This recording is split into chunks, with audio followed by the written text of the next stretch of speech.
The rope burned her wrists long before the sun touched the horizon. That was the first thing she would remember later, not the fear, not the faces of the men who had dragged her across the frozen ground, not even the ache in her ribs where boots had landed, but the quiet, steady pain of the rope and the way she told herself not to cry. Crying was a gift to the enemy. Silence was defiance. The night was thinning, the stars paling one by one, when she heard footsteps that did not belong to the men who had taken her. "Slow, careful, one man!" Her body tensed instantly. Every muscle screamed at her to fight, to bite, to kick, to die standing if she had to.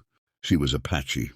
She had been raised on stories where women slit their captors' throats with bone knives and vanished into the hills like smoke. She had promised herself she would be one of those stories. The shadow stopped just beyond the reach of the firelight.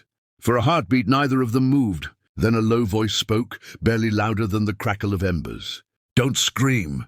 She lifted her chin, meeting the outline of a man against the fading night. Tall, broad shoulders, a hat pulled low. A cowboy, she could tell by the way he stood, by the weight of his boots, by the rifle slung on his back like it was part of him. Cowboy or not, he was white. And white men had done nothing to earn her trust.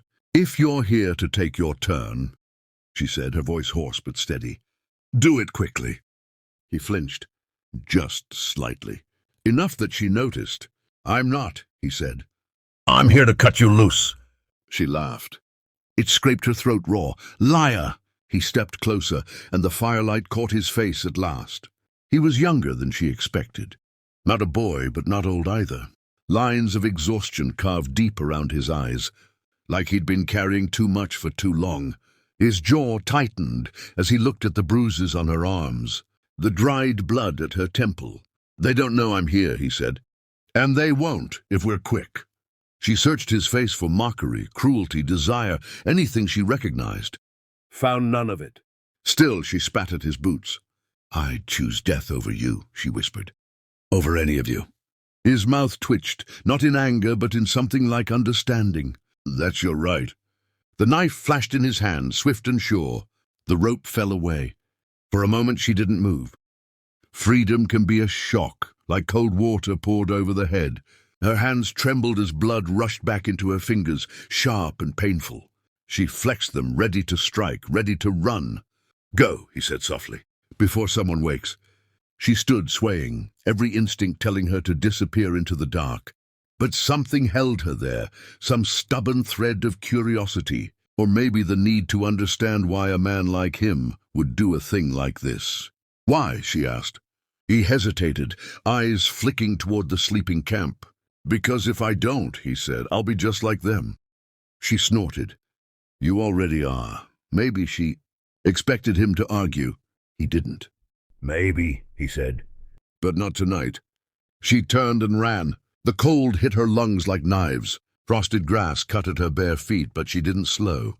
She didn't look back until she reached the trees, until the camp was nothing but a smear of dying firelight behind her.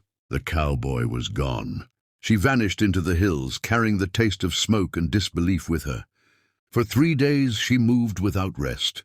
She followed game trails only when she had to, drank from half-frozen streams, slept in snatches beneath low branches with a stone clenched in her fist. Every sound set her heart racing. Every shadow looked like a man with a rope.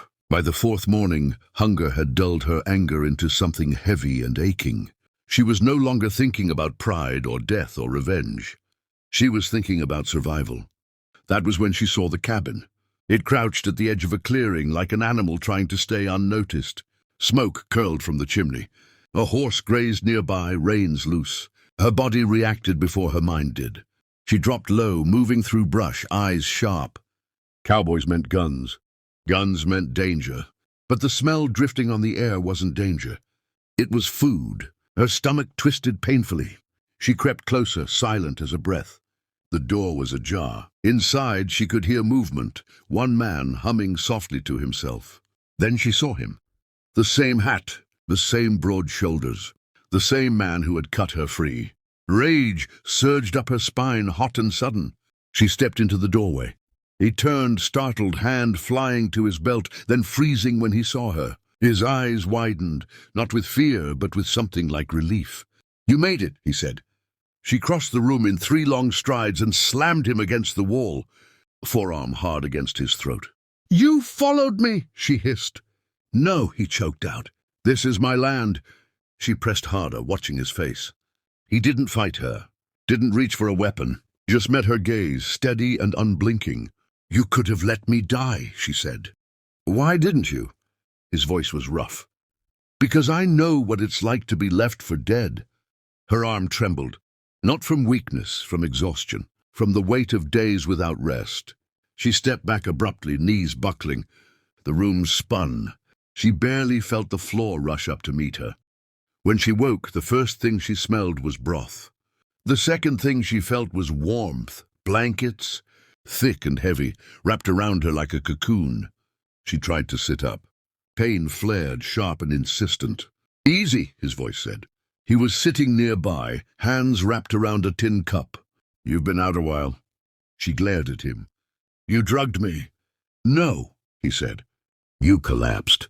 She tested her body, cataloguing the damage. Bruises, cuts, nothing broken. Her clothes had been cleaned, her wounds tended. The realization sent a flash of anger through her, quickly followed by something more confusing. "You had no right," she said. "I know," he replied, "but you needed help." Silence stretched between them, thick and uneasy. "What's your name?" she asked at last. "Ethan Cole," he said. "And yours?" She hesitated. Names had power. Names were ties. After a moment, she said, "Ayana." He nodded, as if committing it to memory. "You can leave when you're strong enough," he said. "I won't stop you." She studied him, looking for the trap. "And if your friends come?" "They won't," he said quietly. "I don't have many." Days passed. She stayed, not because she trusted him, but because her body demanded rest, and the world outside his cabin was vast and merciless. She helped herself to his food, kept her distance, slept with a knife beneath her pillow. And yet, slowly, something shifted. He never touched her, never raised his voice.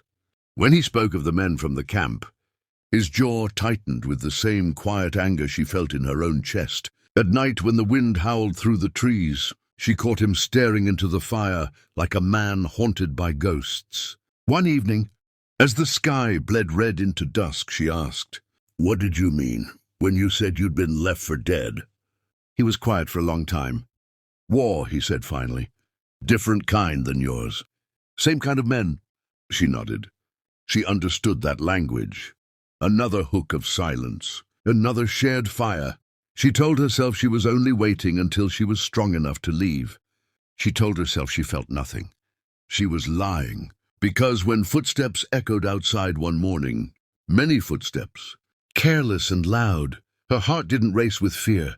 It burned with the need to protect. Ethan reached for his rifle. She caught his arm. "Hide," she said. "Let me see."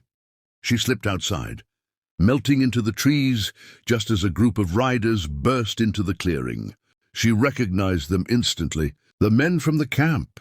Their laughter rang sharp and ugly in the morning air. "Well, I'll be damned," one of them said, dismounting. "Looks like someone's been living real comfortable." Ayana's grip tightened on her knife. Behind her, unseen, the man she once told she'd choose death over waited, trusting her with his life. And for the first time since dawn on that frozen morning, she knew one thing with terrifying clarity. Freedom wasn't just running anymore. Sometimes it was standing your ground,